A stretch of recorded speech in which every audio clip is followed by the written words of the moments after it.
I was standing in my future in-laws' living room on Christmas Day, covered in grease from working on my Challenger's suspension, when my fiancé looked me dead in the eye and said, "I'll forget you in a week." But here's the thing.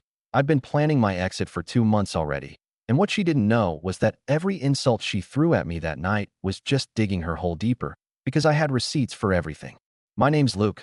I'm 32. I fix heavy machinery for a living, box 3 times a week, and I've been restoring a 1973 Dodge Challenger since I was 25. And yeah, that car is about to save me in ways you wouldn't expect. Fiona and I had been together for 3 years, engaged for 8 months. And if you'd asked me 2 years ago, I would have told you she was the one. Because back then she was funny and ambitious and made me want to be better.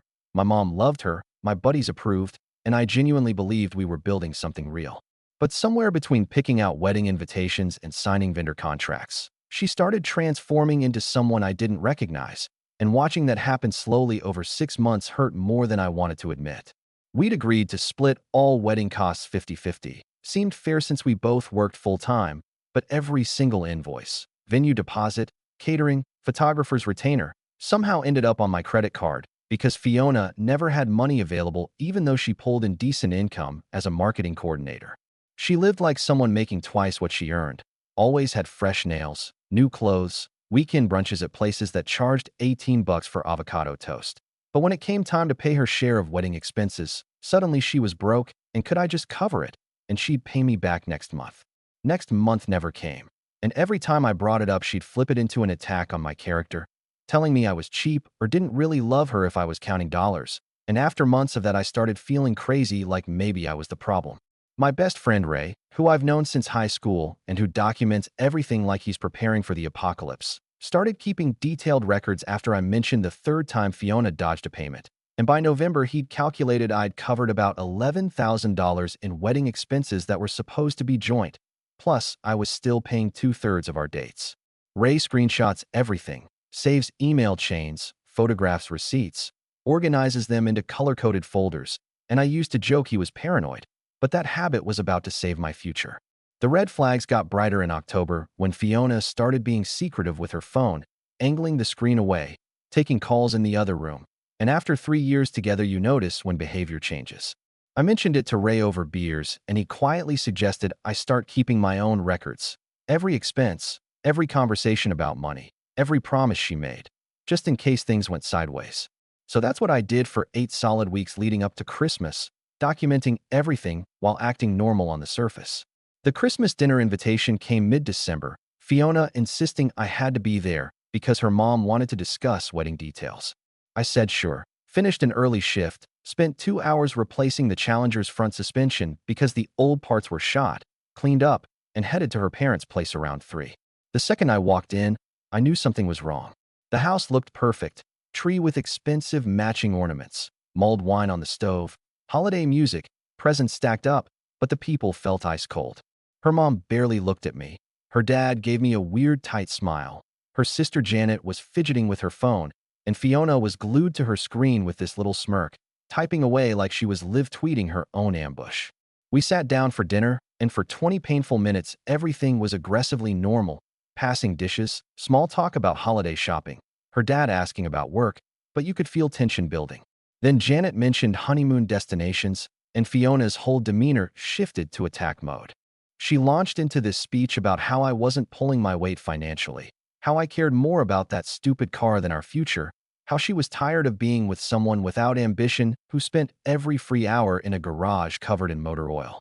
Her family just nodded like they'd been briefed, like I was walking into a play where everyone knew their lines except me. Then Fiona stood up, raised her wine glass like she was making a toast, and said she was done with a man who had no drive, that she didn't need someone who lived in a garage. And then she dropped the bomb about there being men out there who actually knew what they wanted from life. Men like Kevin. Janet's face went white. Her dad's fork clattered. Her mom just stared into her wine. And I realized her mom had known about the affair, but Janet and her dad were hearing it for the first time, just like me.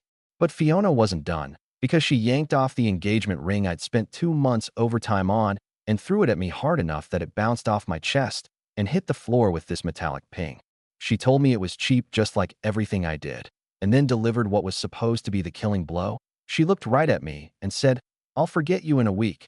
I've practically already forgotten you. On Christmas Day, in front of her family, she'd just nuked our 3-year relationship and announced she'd been cheating with some guy named Kevin. And the wild part is I'd suspected something, but hadn't known for sure until that moment. I stood up slowly, and for about 5 seconds I felt rage, but then this weird calm washed over me because she'd just done exactly what Ray and I half expected, gone nuclear in front of witnesses, and handed me everything I needed. I bent down, picked up the ring, pulled her spare key to my apartment from my pocket, and set it on the table, looked at her dad, and said thank you for having me, and I was sorry it had to end this way. Then walked out while Fiona started yelling something I didn't listen to. I sat in my truck for 10 seconds, texted Ray. It happened. She went full nuclear, starting protocol now, and drove to his place while my phone exploded with texts from Fiona that went from angry to confused to panicked in 15 minutes. Ray opened his door, took one look at my face, said, "She actually did it." And I nodded while he grabbed his laptop, because we both knew what came next. See, I'd spent 8 weeks preparing for exactly this, not because I wanted it to end, but because I'd started recognizing financial manipulation and emotional gaslighting that Ray helped me document. Every time I'd bring up lopsided expenses, she'd attack my character. And after months of that, I felt like I was losing my mind. But Ray convinced me to save everything: screenshots, bank statements, emails, voice memos, just in case things imploded and I needed proof I wasn't insane. That night, sitting in Ray's apartment while he pulled up folders of meticulously organized evidence, I felt this strange calm because for the first time in months, I wasn't confused or second-guessing myself. I could see the whole pattern in black and white, and I knew exactly what came next. The morning after Christmas, I woke up on Ray's couch with 23 missed calls from Fiona and about 50 texts that started apologetic at midnight, turned accusatory by 3 a.m., and devolved into incoherent rambling by dawn. And the first thing I did was change every lock on my apartment because she'd had that spare key for 6 months. Ray was already up, sitting at his kitchen table with his laptop and 3 colored highlighters lined up like surgical instruments. And he looked up with grim satisfaction and said we had everything needed to dismantle her narrative. The plan was straightforward but thorough: block Fiona everywhere, update emergency contacts at work and insurance to remove her, start systematic wedding vendor cancellation, and most critically, conduct a full financial audit of every dollar I'd spent that was supposed to be split 50-50. Ray had built this detailed spreadsheet breaking down every wedding expense by vendor, date, amount, and who was contractually obligated to pay what. And seeing 3 years of imbalance laid out was genuinely shocking because I'd been paying in chunks and hadn't registered how lopsided it became. The venue deposit alone was $4,500 entirely from my account. Catering was $3,200, photographer $1,500, plus probably 15 smaller expenses adding up way past my fair share. I started making calls that afternoon, and here's something useful most people don't know. Many wedding vendors have reasonable cancellation policies if you're outside certain time windows, and since our wedding wasn't until early June and this was December, I was in the refund zone. The venue gave back $3,000 of the $4,500, caterer refunded $2,400 of $3,200, photographer kept his retainer per contract, and I recovered about $4,350 total. Then 2 weeks after Christmas, right when I thought the refund process was done, the venue coordinator called sounding uncomfortable. Apparently, Fiona had contacted them claiming I'd stolen her identity to cancel, that she never agreed, and they'd frozen my refund pending investigation. I sat staring at my phone processing that she was actively sabotaging my ability to recover money I'd paid. And that's when I realized this wasn't a clean break. This was war. Ray showed up within 20 minutes. We spent 3 hours documenting that every payment came from my accounts with my signatures, including emails proving I'd been the only one communicating with them. We drove to the venue next morning, walked them through evidence, and they unfroze the refund within an hour. But the whole thing showed me Fiona wasn't moving on. She was burning everything down on her way out. The engagement ring was trickier since you can't return custom jewelry, but I'd worked with the jeweler Marcus years back, and he bought it back at 60%, putting another chunk in my pocket. As Ray and I went through shared expenses with forensic detail, we discovered Fiona had racked up $1,247 in charges that were supposed to be joint where she'd committed to paying half, but never did. The engagement party where she insisted on expensive wine, a venue tour weekend where she upgraded our hotel without asking, and other instances where she made decisions costing money, then developed amnesia about reimbursing me. Ray suggested small claims court. I hesitated because part of me wanted to be done, But then I remembered her blocking my venue refund and realized she wouldn't let this end quietly. We built what Ray called the evidence Bible: bank statements, text screenshots with promises to repay, ignored Venmo requests, detailed expense breakdowns, all organized with tabs and a table of contents. Filing fee was $35, court date scheduled for early March. Meanwhile, Fiona's behavior escalated from annoying to genuinely concerning. Apologetic Christmas texts vanished by the 27th, replaced by accusations I'd humiliated her. And by New Year's, she was sending long messages about how I'd ruined her life. Her family was disappointed. Her sister wouldn't talk to her. And somehow this was my fault for not fighting for our relationship after she'd announced her affair. She called from different numbers after I blocked her, showed up at my gym twice until staff banned her, drove past my apartment enough that my neighbor mentioned seeing her car, tried getting into my workplace claiming she needed to drop something off. I documented everything: screenshots, call logs, appearance dates and times, witness statements. And after the fifth incident, called police non-emergency asking about creating an official harassment record. The officer was helpful, said my documentation was solid, and if behavior escalated I'd have enough for a protective order. Mid-January, Ray showed up with something big. Using social media forensics, he'd discovered Fiona's affair wasn't recent. It had been going on 8 months, basically since we got engaged in April. Worse, Ray found credit card statements showing hotel rooms and weekend trips she'd claimed were work conferences or girls' weekends, all charged to our joint wedding expense account. She'd been funding her affair with money supposed to build our future, and when Ray showed me those highlighted charges, I felt sick. There was Napa in May she called a marketing conference, a beach hotel in August supposedly a bachelorette party, a downtown hotel in September she claimed was a late client dinner, all on our wedding card. I sat staring at those charges, and that was the closest I came to losing it completely, because the financial manipulation was one thing, but this felt like calculated betrayal on another level. Ray asked if I was okay, and I couldn't answer for a minute. Then I spent 4 hours in my garage replacing the Challenger's brake lines because I needed something with clear steps and measurable progress. By midnight, I was back to cold and focused. But something shifted. I wasn't just protecting myself anymore. I was going to make sure there was complete accounting. Kevin turned out to be a mid-level sales manager, married with 2 kids, zero intention of leaving his wife despite whatever he'd promised Fiona. Ray found Kevin's wife's public Facebook showing normal suburban family doing soccer games and birthdays, and from Fiona's increasingly unhinged social media posts, we could tell she was just realizing Kevin had used her and was never leaving his marriage. She'd blown up everything for a guy who'd been lying the whole time, and watching that realization hit through angry posts about men being trash was almost satisfying in a dark way. Around this time, my relationship with Laura shifted into something more. She'd worked at Pete's Auto Parts for years. We'd chatted casually dozens of times, but it was just friendly shop talk.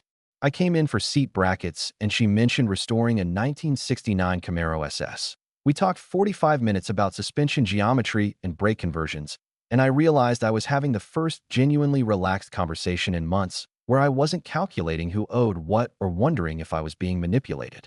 We grabbed coffee, and I talked 45 minutes straight about vendor contracts and court preparation. Sure, I'd killed any second meetup, but Laura said she'd been through her own messy breakup, where her ex tried claiming he'd paid for things she'd actually paid for, so she got it. She was straightforward, calm, knew her stuff, paid for her own coffee, and being around her felt like the opposite of Fiona's exhausting chaos. We started meeting at car shows. Then she helped install seats in the Challenger, and while neither of us was rushing into anything, I recognized this was what healthy looked like: someone who showed up when they said they would, paid their own way, didn't need drama to feel alive. Fiona found out somehow, and that's when things got truly wild. There's this indoor go-kart place called Velocity Track we hit monthly, and one Friday in late January we were there for someone's birthday when Fiona showed up uninvited, clearly drunk, storming into the lobby screaming about how I cheated and destroyed her life. She pointed at Laura, calling her names I won't repeat, telling everyone I'd been seeing someone behind her back, completely rewriting history.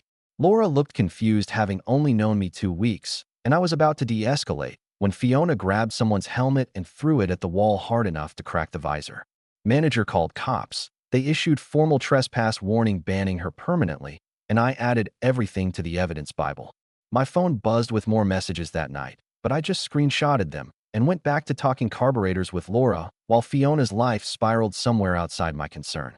The small claims court date landed on a Tuesday morning in early March, one of those gray late winter days where you can see your breath in the parking lot. And I showed up 45 minutes early with Ray carrying a briefcase that looked like it belonged to a corporate lawyer, even though we were arguing over $1,200. Fiona rolled in 10 minutes late wearing her job interview outfit, looking tired with dark circles makeup couldn't hide, carrying just a purse but zero documentation. And when we got called in, she kept trying to make eye contact like that would change the outcome. The judge was this woman probably in her 60s who looked like she'd seen every relationship drama variation possible and had zero patience for nonsense. And she started by asking Fiona if she had evidence disputing my claim that she owed money for shared expenses she'd agreed to split. Fiona launched into this rambling story about how the relationship was complicated and I'd always made more money, so it wasn't fair to expect equal payment when I knew she was struggling, completely ignoring that she'd been living above her means and her struggles hadn't stopped by weekly manicures or expensive restaurant meals. The judge cut her off mid-sentence with this look of profound weariness, asked if she had any bank statements or text messages or receipts showing she'd paid her share, and when Fiona admitted she didn't bring proof because she didn't think she'd need documentation for what was obviously unfair, I watched the judge's expression shift from neutral to completely done. Ray and I presented the evidence Bible, about 40 pages organized with tabs and highlights and a table of contents that was probably overkill, but Ray doesn't do anything halfway, and the judge flipped through for maybe 3 minutes, occasionally nodding. Then looked up and ruled Fiona owed me $13.25, including original amount plus court fees, payable within 30 days or subject to wage garnishment. Fiona's face went white, and she started to stand up to argue, but the judge just said, "Next case." And that was it. 3 months of drama resolved in 8 minutes of court time. We walked out into the gray morning, and Ray did this little victory fist pump, while I felt mostly just tired and ready to stop thinking about Fiona and actually move forward instead of just surviving her chaos. I genuinely thought that would be the end, that losing in court would make her realize she needed to move on. But apparently humiliation is a catalyst for some people rather than a stopping point. The next 3 weeks were relatively quiet in a way that felt ominous, like calm before a storm you know is coming but can't see. She paid the judgment in 2 installments right before deadline. Her social media went completely dark. Mutual friends said she'd moved back with her parents, and I started relaxing thinking maybe this was actually over.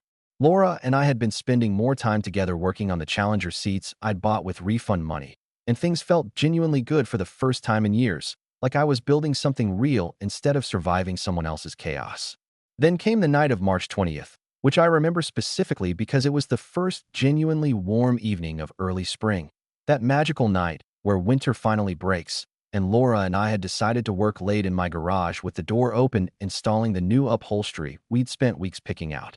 It was around 10:30, and we were debating seatbelt mount routing when I heard a car pull up way too fast outside, tires screeching slightly, and before I could process what was happening, Fiona came stumbling into my garage wearing pajama pants and an oversized jacket, holding what was clearly a wine bottle, absolutely hammered to the point she could barely walk straight, and immediately started screaming at a volume that probably woke half my neighborhood.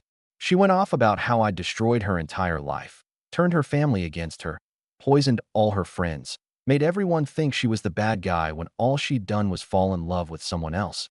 How Kevin had blocked her and his wife threatened her with a restraining order and she'd lost him because of me somehow. How she'd lost apartment deposits because the landlord found her background check showing the go-kart trespass. And somehow in her mind, all this destruction was my fault. For not being man enough to forgive her mistakes and fight for what we had. Laura just stood there holding a socket wrench looking completely baffled, and I pulled out my phone and called 911, explaining calmly that my ex-fiancé had entered my property without permission, was clearly intoxicated, and I needed officers to respond. Fiona kept yelling about how she deserved better, how Laura was just some cheap rebound who couldn't compare to what we'd had, how I should have fought for our relationship instead of giving up easily, completely oblivious to the irony after she'd thrown a ring at me on Christmas and announced her 8-month affair to her family. The cops showed up within 8 minutes, which felt like hours while Fiona stumbled around my garage getting dangerously close to the Challenger, making me worried she'd damage it, and the responding officers handled it perfectly. They asked Fiona to step outside in a tone that left zero room for argument, performed a field sobriety test in my driveway that she failed spectacularly, checked their system, and found all previous harassment reports plus the go-kart trespass, then arrested her for criminal trespass, public intoxication, and violating conditions of her previous warning. She kept screaming my name as they put her in the patrol car with hands cuffed behind her back, saying I'd regret this, and she'd never let me forget her, and I'd ruined both our lives, and a bunch of slurred, incoherent stuff that probably didn't help her case. Then they drove away with lights on, and the street got quiet again, except for crickets and distant highway traffic. Laura looked at me half concerned and half bewildered and asked if that happened often, and I told her no. This was actually the grand finale, the final meltdown I'd been halfway expecting for weeks, and we went back inside and finished bolting down the passenger seat while I gave her the extremely abbreviated version of the past 4 months. We took the Challenger out for a test drive around midnight, just cruising through empty streets with windows down and the engine rumbling with that deep muscle car sound that never gets old, and I realized Fiona had been wrong about pretty much everything, but especially one thing. She'd said she'd forget me in a week, that she'd practically already forgotten me, standing in her parents' living room on Christmas with that smirk like she'd already won. But here we were almost 3 months later, and she was the one who couldn't let go, who destroyed her own life trying to prove some point that didn't even make sense, who'd given up something stable for something temporary, then blamed everyone else when it fell apart. I never forgot her either, but not in the way she'd meant it as some threat. I remembered her as a lesson about red flags and financial boundaries and the importance of having friends like Ray who document everything and tell you the truth even when it's uncomfortable. The Challenger ran like a dream with the new seats. Comfortable as hell, Laura and I grabbed breakfast at some 24-hour diner and talked about upgrading the brake system. And somewhere across town, Fiona was dealing with consequences of her own choices, which honestly had nothing to do with me anymore. She'd wanted to be unforgettable, wanted to be the one who walked away and moved on to something better, but instead she became exactly what she'd accused me of being: forgettable, irrelevant, and stuck in the past while everyone else moved forward. What do you think about this story? Let me know in the comments, drop a like, and don't forget to subscribe for more real-life stories.